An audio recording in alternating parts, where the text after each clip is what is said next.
understandable to a lay audience. And I've also narrowed this down to 2 arguments that I think every Christian should be able to give in a simple form. So I'm going to give them to you in a simple form. I'm also going to give you details that you don't necessarily have to have when you discuss these arguments, but I want you to leave here with a good understanding of why these arguments are as good as I'm telling you they are. So the title of this session is Cosmology, Design, and the Existence of God. Now, I won't ask for a show of hands, but in case you're not familiar with this word cosmology, that's just a word that talks about the workings of the universe. Like, what are the fundamental truths of this universe that we live in? So just the study of the universe. Remember your Latin, your ology, where cosmology is the study of the cosmos. Now, even when we were talking about objective morality, believe it or not, that falls in a category of Christian theology that we call natural theology. Now, what do we mean when we say natural theology? Basically, it's a branch of theology that seeks to justify some of the fundamental truth claims of Christianity, like the existence of God, for example, or that there is a creator of all these things that we see in the world, without using Scripture. Okay? I'm going to give you a couple Bible verses to endorse this practice. Psalm 19, 1 through 4 is a beautiful one. It says, "The heavens declare the glory of God. The skies proclaim the work of his hands. Day after day they pour forth speech. Night after night they reveal knowledge. They have no speech, they use no words. No sound is heard from them, yet their voice goes out into all the earth, their words to the ends of the world." And then my favorite one, Romans 1:20. "For ever since the world was created, people have seen the earth and sky.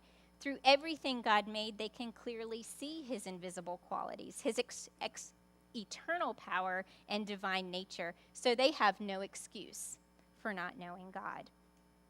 So what these passages are telling us is that we can look at this material world around us, and it speaks to us on a very deeply intuitive level about the ultimate reality of things. And that's what Paul and the writer of the Psalm are telling us. So we observe, we could say we do science, and we see the workings of things. We see the intricacy. We see the genius, the elegance of these things in our world. And we ask questions about ourselves. Well, who are we? What's our place amongst all this? Are we just part of it? Are we just one more part of the universe that happens to be able to ask these questions? Or is there something exceptional about us? Are we more than matter in motion? Thomas Henry Huxley, he was nicknamed Darwin's bulldog because he was such a huge, outspoken, assertive proponent of Darwinian theory during Charles Darwin's time. And this is a quote he made in 1861. He was, by the way, also a biologist. And he said, "The question of questions for mankind, the problem which underlies all others, is the ascertainment of the place which mankind occupies in nature and of his relations to the universe." Now, I would quote to you from Mere Christianity one more time. You know what? I was going to skip it for lack of time, but it's too good. Let me grab my book. So C.S. Lewis, at the beginning of Mere Christianity, when he's undertaking his project of natural theology by using the moral argument, which we talked a little bit about earlier. So at the very beginning here, he echoes what Thomas Henry Huxley was saying. He says, ever since men were able to think, they've been wondering what this universe really is and how it came to be there. And very roughly, two views have been held. First, there is what's called the materialist view. People who take that view think that matter and space just happen to exist and always have existed. Nobody knows why, and that the matter behaving in certain fixed ways just happened by a sort of fluke to produce creatures like ourselves who are able to think. By one chance in 1,000, something hit our sun and made it produce planets, and by another thousandth chance, the chemicals necessary for life and the right temperature occurred on one of these planets, and so some of the matter on this earth came alive, and then by a very long series of chances, the living creatures developed into things like us. So there you go, Lewis on the materialist view. Now, we will talk more about this when we do our session tonight on intelligent design. We'll deal with the biological realm when it comes to the design argument. Today, we're only talking about cosmology, but I love that quote from Lewis because he beautifully illustrates in understandable language what it is the materialist philosophy is really claiming.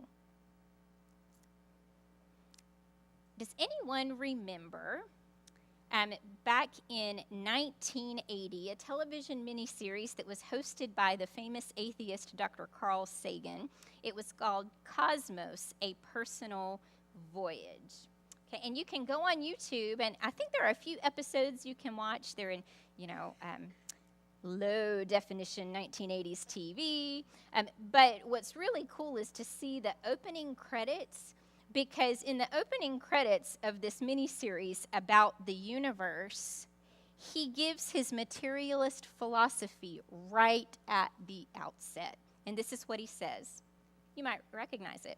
The cosmos is all that is, or ever was, or ever will be. Beautiful rhetorical language for there is nothing but matter in motion. That's it. That's all there is. That's all there ever will be. Now, some of you may also know that in June of 2014, the series was rebooted. I think that's the correct Hollywood term for this now. Cosmos, A Space-Time Odyssey. And it started out by showing the clip of Carl Sagan's opening statement from the old miniseries. So what's going on here is instead of just giving us a great fact-filled television show about the science of the universe, which, everybody's interested in that at least to some extent, they're giving you that plus a whole lot that you didn't expect, meaning the philosophy of materialism. Now, piggybacking on this philosophy that matter, space, energy are all that there is in the universe is a philosophy that you may not have heard of called scientism. Now, scientism is the view that the only way you can learn any truth about anything is through the empirical activities of science. So we can't have any objective truth, there's our word again, we can't have any objective truth about the nature of the world except through science. Now think about what that leaves out. That leaves out an enormous domain of things that we claim to know, such as humans are objectively valuable. Science can't tell us that. Science can't tell us anything about value or ethics. And so as scientism is piggybacking off of the materialist worldview, we're seeing the ramifications of that in society, devaluing of the human person, for example. And that manifests itself in a variety of ways: assisted suicide, abortion, things like that.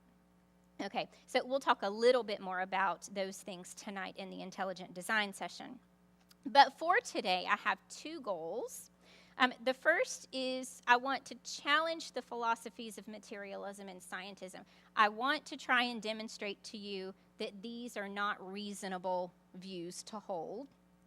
And second, I want to demonstrate that it is scientifically reasonable to believe in the existence of a creator and of purposiveness in nature. Now, the word that is commonly used in philosophical circles is teleology, fancy word, that I just chose to substitute purposiveness because everybody knows what that word means, right? So I want to demonstrate that you do not have to be anti-science to very beautifully demonstrate that it's reasonable to believe that there is a creator God and that there is purpose in nature. These are the two arguments we'll talk about. First, the cosmological argument for the existence of God, and the second one is the fine-tuning argument. The second one falls into a category, along with what we'll talk about tonight, a category of arguments that are called teleological arguments. In other words, arguments for design in nature, purposiveness in nature. Now, some of you may be familiar with Dr. William Lane Craig, and he's done a lot of work on what he has termed the Kalam cosmological argument. Now, the reason he uses that label is because there's a very specific way he frames the argument, and this is the label that he has chosen for it. It goes back to some Muslim philosophy, which is an interesting thing that they were doing this kind of philosophy to argue for the existence of a higher being centuries and centuries ago. So here's how it goes. I'm going to give you the steps, and then I'll go through and I'll defend these in support of our conclusion. Number one is whatever begins to exist has a cause. I've highlighted some key words there. It does not say whatever exists has a cause. It says whatever begins to exist has a cause. Step two is the universe began to exist. And our conclusion that follows logically from our first and second premise is, therefore, the universe has a cause. Now, we're going to leave it at generic cause for now, and we'll talk a little bit more about that near the end. So what evidence do we have that the universe has not always just been here? Remember Carl Sagan, the universe is all that ever was, right? So how do we know that the universe in some form, maybe it hasn't always looked the way it looks today, but maybe it's just always been around in some form or another. How do we know that that is not true? I'll give you a few scientific evidences for the universe having an ultimate beginning. First, it's the second law of thermodynamics. Don't get afraid of the big science words. Okay, second law of thermodynamics is processes taking place in a closed system. That means when you have a closed system, think of a circle. That means there's no energy being fed into the system. You have a closed system. Nothing gets in. So processes taking place in a closed system always tend toward a state of equilibrium. That's how the formal definition is worded. Now, in lay language, what this means is the universe only had a certain amount of usable energy, and it's running out. It's heading towards equilibrium. It's running out of usable energy. Now, according to this law, if the universe had been here forever and it is a closed system, what would have happened by now? Yes, good. I heard it more than once. There would be no more usable energy by now. If the universe is infinitely old, the energy would have run out long ago in a galaxy far, far away. Okay, so in 1915, Albert Einstein formulated his general theory of relativity. Okay, so we're going to talk, according to his calculations, as he's doing his good, fun physics stuff that he did, His calculations were telling him something very peculiar. And what they were telling him was that the universe was expanding. Now, think about that. If you think about it in your head, if something is expanding, that means that in a previous time it wasn't as big as it is now. And then in a time before that, it was even smaller. And just carry that backwards. And I'll say more to that in a moment. But just keep that image in your mind. He thought that that couldn't possibly be correct. And so he actually introduced a fudge factor, is what we would call it today, into his equations to try to make it not say the universe is expanding. Well, the problem was, just a few years later, in 1922 and 1927 respectively, Alexander Friedman and George Lemaitre used Einstein's equations, and they both independently and unbeknownst to one another predicted that the universe is indeed expanding, that Einstein's fudge factor is not appropriate. So we have this expanding universe. Fast forward again to 1929, and Edwin Hubble, everybody's familiar with the Hubble Space Telescopes. Edwin Hubble measured something called the redshift in distant galaxies. Now, this is a very simple concept. As he's observing these distant galaxies around our galaxy, what he noticed was the light coming back to his telescope was shifted towards the red end of the light spectrum. Does everybody know when I say the light spectrum? Roy G. Biv, red, orange, yellow, green, blue, indigo, violet. So the light that was coming back was shifted towards the red end of the spectrum. And leaving out all the complicated physics, what that told him was that the galaxies around ours were receding from us. So that is not to say that all the matter in the universe was dispersing. What it's saying is that the space in between the galaxies was getting larger. So receding from us at a very rapid rate. And it was not long after this that it was discovered that not only are all these galaxies flying away from us at a crazy rate of speed, they're speeding up constantly. Okay? So very, very interesting thing. Now, as I said, imagine that in rewind. If you have things flying apart, imagine that since the very beginning, okay, we're going to just say for the sake of argument, imagine this in rewind. And what's going to happen as things get closer and closer together until eventually you have nothing. Okay? Big Bang cosmology is based upon this principle, that because things are expanding, there was a time when they had to have first exploded. Okay, so physicists use this evidence to support what they call standard theory, which is Big Bang cosmology. Now, all of that, the takeaway point from all of that is not to understand the physics. The takeaway point is, if these physics are correct, and they are accepted as correct by the scientific community today, then our universe cannot have existed in the infinite past. So we're trying to support our premise that the universe had a beginning. It began to exist. Now, aside from the science, aside from the scientific evidence we have that it cannot have always been here, there's a philosophical problem with this as well. The philosophical problem with claiming that the universe in some form has always existed. And I have my little to infinity and beyond. This is the problem of the absurdities that are inherent to claiming infinities. And the infinity that we're examining is, could the universe have existed in some form in an infinite past? When you start talking about infinities, an infinite past, an infinite collection of things, for example, you very quickly run into philosophical absurdities. And I have a couple of examples here to try to illustrate this.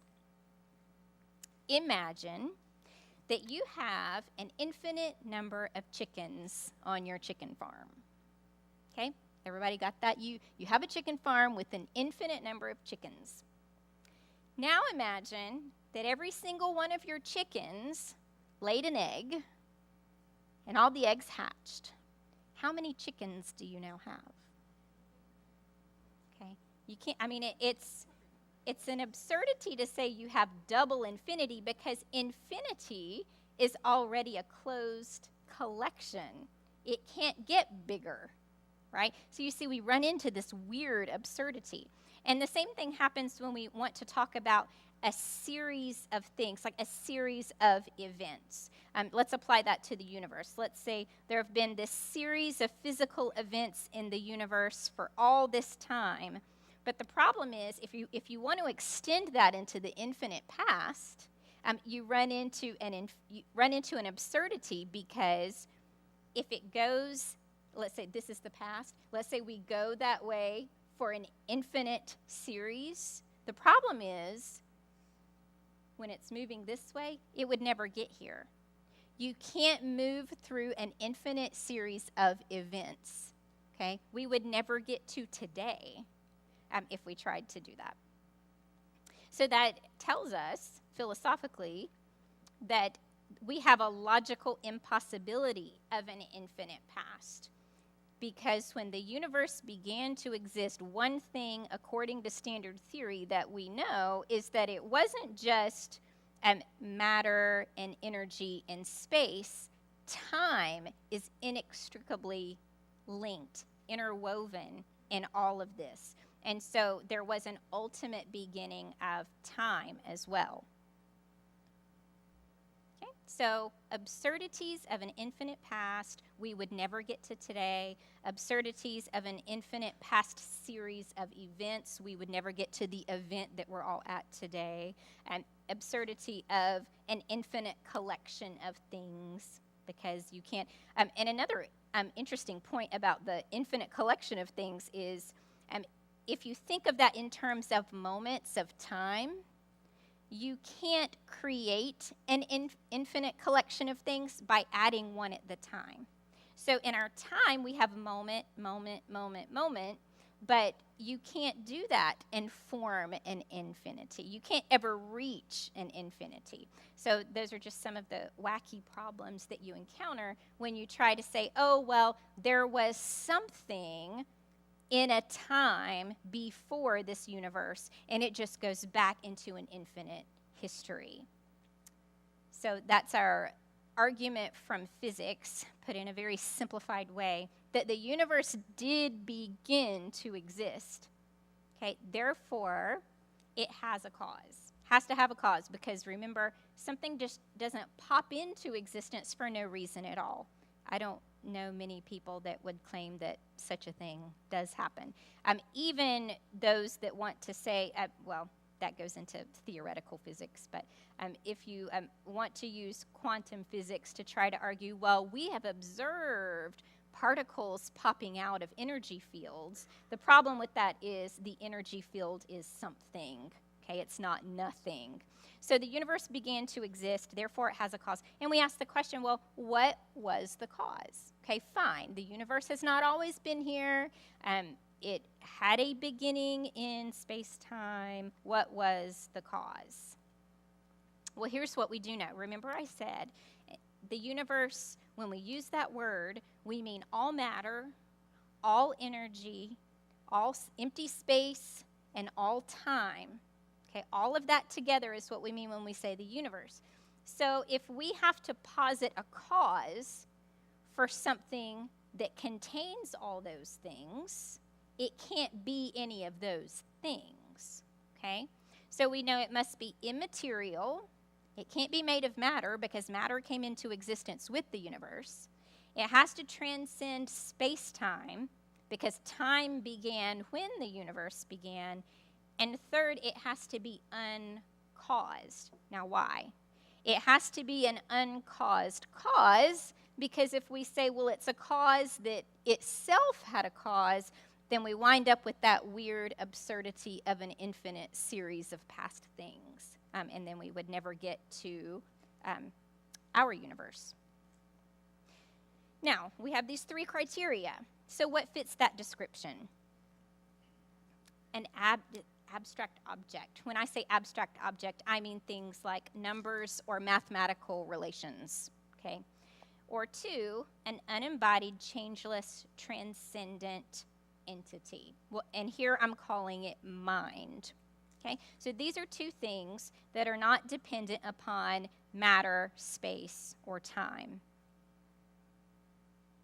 But if we compare these 2 things, we have to ask the question, which one could be a cause of anything? And it turns out that 2 really turns out to be the only reasonable option, because only number 2 could have agency.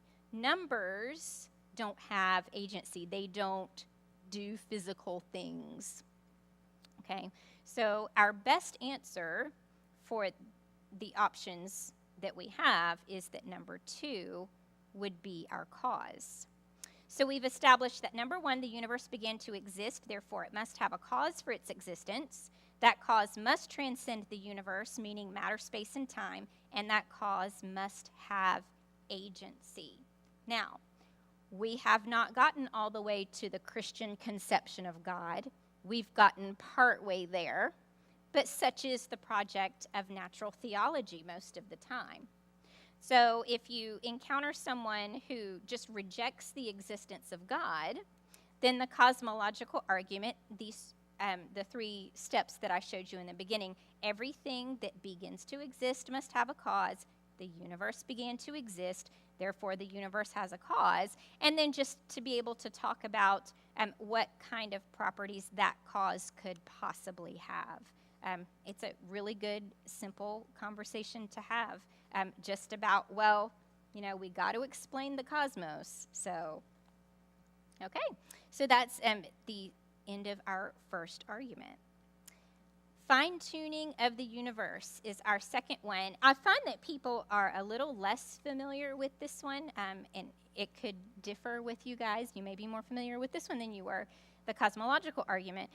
But even though this is kind of a complex one to explain, and I had to study it for a little while before I really understood the best way to articulate it, I like teaching it because by far and away, it's considered the most convincing argument for the existence of God by prominent atheists. Okay, so the late Christopher Hitchens, I don't know if any of you have ever heard the name Christopher Hitchens. He was a journalist for Salon magazine, very, very outspoken atheist. He's debated many Christian apologists. You can look up his debates on YouTube. Brilliant guy, well-spoken guy, and he made the admission that, well, if any of the arguments has any merit to it whatsoever, it would be this one. So even though this one's a little more complex, I think it's important to at least know an outline of it because it is considered so convincing. So this is the concept we're working with, the fine-tuning of the universe. Now, this is not the argument. This definition for the fine-tuning of the universe is not controversial, okay? And it says that the constants and quantities of the universe must be within an extraordinarily narrow range of values for the universe to be life-permitting. Now, don't worry, I'm going to explain what that means. Okay, I have some keywords highlighted here: constants and quantities, and extraordinarily narrow. Now, I need to explain to you, well, what are you talking about when you say constants and quantities of the universe? This is what we mean. These are numbers that, when they're plugged into the laws of physics that describe the workings of our universe, determine the very character of things. And a good, simple, easy-to-remember example is the formula for gravitational force, okay? Got the little apple falling from the tree, get a visual in your mind. We're talking about something as, well, it's not simple, but we're talking about something as recognizable as gravity, okay? So this is the formula used in physics. The F is representative of gravitational force. M is the mass of an object. We have object 1 and object 2. So in our picture, the apple would be object 1, and the earth would be object 2. So M1 and M2, the mass of each of those things, divided by the distance, r. R is the distance between those two objects. So let's say the apple was 10 feet in the air. That's what our r would be, and then that is squared. Now I'm showing you all of this because I want to point out the g in this equation. That g is not determined by measuring anything. That's a constant. It's a numerical constant that's not determined by the law. It's a number, and I'm not going to give you the number. It's just a long decimal point number that is always, always, always plugged into this equation anytime you're trying to determine the gravitational force of two bodies, okay? Now, so when I talk about constants and quantities of nature, this is an example of that. This is a constant, our letter G, that never, ever changes, okay? And it has a number that is always the same no matter what force, no matter what gravitational force between two things we're trying to calculate.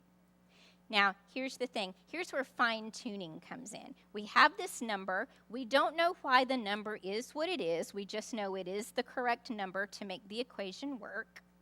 But if that number were off, okay, let's monkey with the physics of the universe. If that number were off by 1 part in 10 to the 100th, think about how small that is. 1 part in 10 to the 100th. If we shifted that gravitational constant, just that little hair's breadth, there would be no stars, there would be no galaxies, and there would be no life in the universe. And I have an illustration for you. Imagine we had a tape measure that could extend to one end of the observable universe all the way to the other, okay? Now, the universe goes beyond what we're able to observe with our technology, but imagine we can just stretch it across what we can observe. One tick mark on that tape measure represents our gravitational force required to have the universe that we do have. One tick mark in the entire universe, okay? If we deviated more than 1 inch, it would prevent the universe from existing. That's how finely tuned this constant is for the gravitational force. Now, there are lots and lots of examples that I could give you. I'll just give you 5 that I think are particularly interesting. We already talked about the gravitational force constant. There's also something called the strong nuclear force, and that's just it's a force that governs the degree to which protons and neutrons stick together in the nucleus of an atom, so that attractive force they have to each other. And then we have the electromagnetic force, and that governs the degree to which the electrons flying around the nucleus of an atom are drawn to stick to their orbit around the nucleus of the atom. And then we have the expansion rate of the universe. Remember, we talked about how we know that the universe is expanding. The rate at which it's expanding is very, very finely tuned. And then the mass density of the universe, how much matter is in the universe compared to the size of the universe. So all in all, we have about 35, and some argue more, but I'm going to stick with a conservative number. There are about 35 different constants and quantities that exhibit this fine-tuning, that if they were off just a hair, if there were any tiny deviations in these constants and quantities, there would be no life on Earth. There would be no chemistry, okay? This is a fun little illustration, and I'll just give it real quickly. Imagine you're a space explorer and you happen upon this high-tech space station. You have no idea how it got there. You've never heard of it, but you go inside and you see a huge panel with all these dials on it. And it turns out that you've stumbled upon the control room of the entire universe. Okay? And then you examine these dials and you see that there are trillions. Imagine you could see this. There are trillions of little tick marks around all of these 35 dials, and all of them are set to exactly the right mark for the universe to be able to be a universe where life is even possible, right? So that's kind of the mental image I want you to have here. So how do we account for this extraordinary state of affairs? Well, we have three options. We really only have three. Number one, things had to be this way. There's something about the nature of the world such that things just could not have been different. Second chance, it just happens to be this way. We don't know why. We don't have an explanation for it, but it's just a brute fact. And then third, it was designed. That's why everything is so finely tuned together. Now, necessity, we can pretty much rule that out to begin with because we can imagine lots of different physical scenarios for the universe. It's far, far, far more likely to have a universe where life couldn't exist than it is to have a universe that does exist. And then we also know that the constants and quantities that we talked about, they're not determined by the laws themselves. Okay, so if the laws somehow dictated what those numbers had to be, that would be one thing, but we know that that's not the case. So we don't have any reason, any evidence to suggest that the fine-tuning we observe is absolutely a necessity of physics. Now, number two, chance. I want to give you an illustration on this one. I just learned what these are called. It's a bingo cage. I had no idea. I've seen these for years and years, but I never knew that they had that name. So it's a bingo cage where they get the random balls out and they call out, B12 or whatever, and you fill in your bingo card. So by way of illustration, imagine one of these, giant enough to hold trillions and trillions and trillions of ping pong balls. And out of the trillions and trillions and trillions of ping pong balls in your bingo cage, there's one marked with a red star. Now imagine that on first try, you turn the crank and the ball with the red star pops out of all those trillions and trillions and trillions of ping pong balls. Now you would be shocked, right? Out of trillions and trillions and trillions of possibilities. Okay, so just the right one pops out. Well, if that isn't bad enough, the situation with our observable universe is that this would have to happen 35 times in a row with no mistakes in between. Trillions and trillions and trillions. That's the odds we have to work with. Now, if any of you understand how bingo or lotteries work, what would we need to do to make it much more likely that you get a ball with a red star on it? Yes, right. So we would have to increase our odds by having lots and lots and lots of red star ping pong balls in the bingo cage so that it's more likely that we get the ball with the red star. It turns out that this is exactly what materialist physicists are positing to get away from the necessity of a designer. Okay, so here's what they have proposed. They call it the multiverse hypothesis. And basically what this says in lay language is that our universe is not the only one, that there are trillions and trillions and trillions and trillions of other universes out in reality somewhere. And we don't mean physically side by side. Do we have any fans of the TV show Fringe? Okay, a few. I love that show. I miss it. So in Fringe, they have alternate universes, but they're not geographically oriented to one another. Geographically, that wouldn't be the right word. Geo means Earth, but you know what I mean. So spatially oriented to each other. They're kind of a different dimension entirely. They could, people in the show could pass back and forth to the two different universes without leaving their physical spot. So that's kind of the idea in a very simplified way of explaining it that the multiverse hypothesis is claiming. That we just have this host of trillions and trillions and trillions. Okay, and what this does, and note, zero scientific evidence for this hypothesis, zero. It's 100% speculative. It's done for philosophical reasons to save materialism. Okay, we got to save materialism is the idea. And so Um, there's a host of universes. Main motivation is philosophical, not scientific.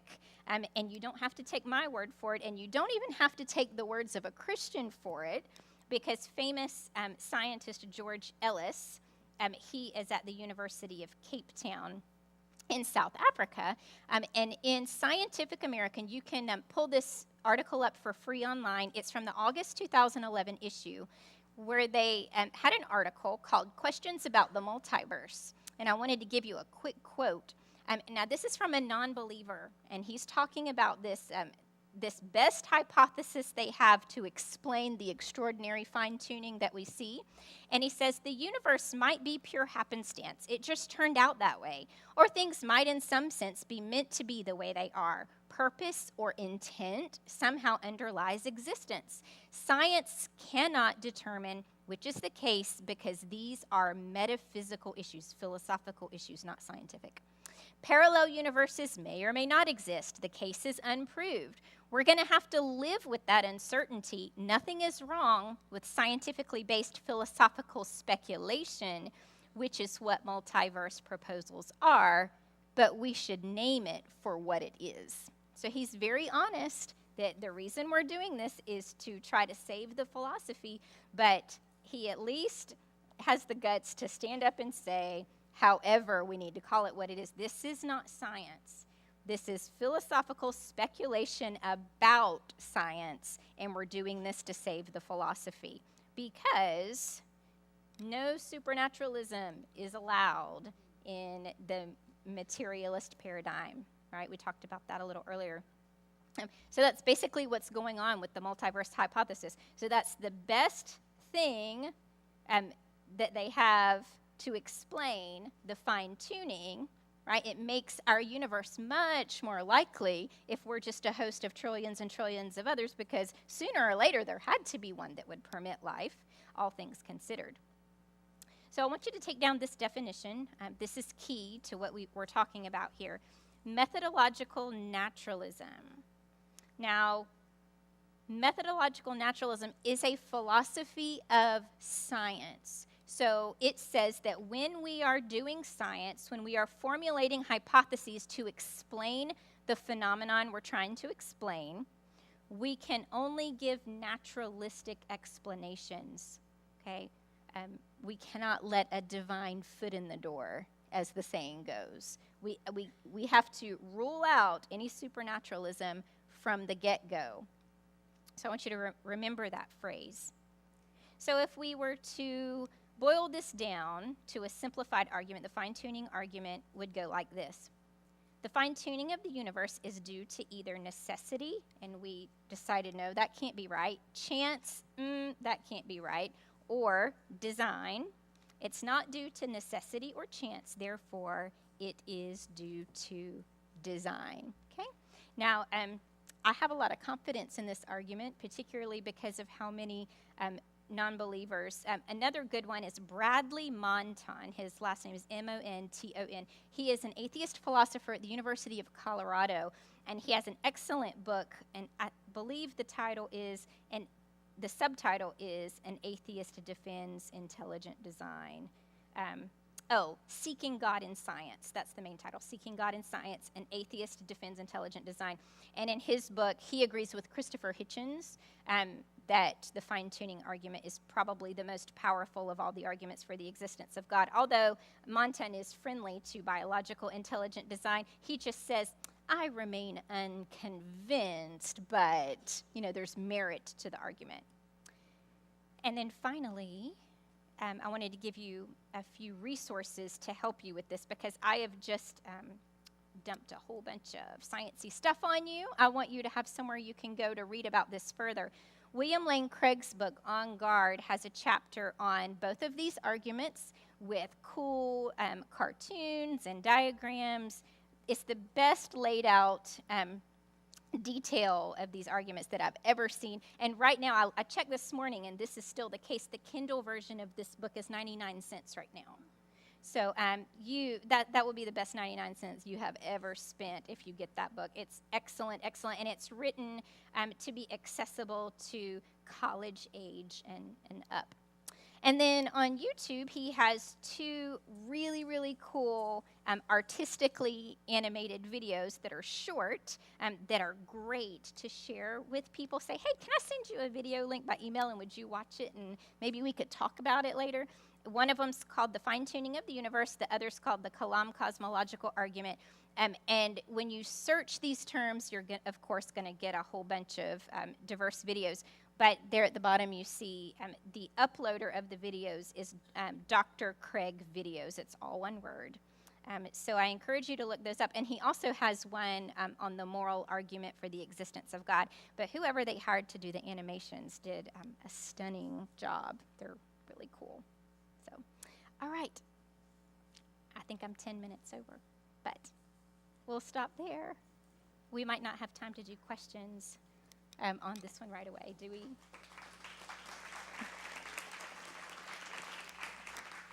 Oh, okay, we do have to go and get our kids, so please be sure to thank any of you that left your kids in kids ministry. They did extend us 10 minutes, so thank them for that. And dinner tonight starts at 6 o'clock, and it's going to lead into what Melissa is heading to, which is the argument for intelligent design. So go home, stretch, rest, take a nap, and come back with your brains attached. All right. Thank you so much, Melissa, and we'll see you back here at 6 o'clock, 6 to 8 tonight.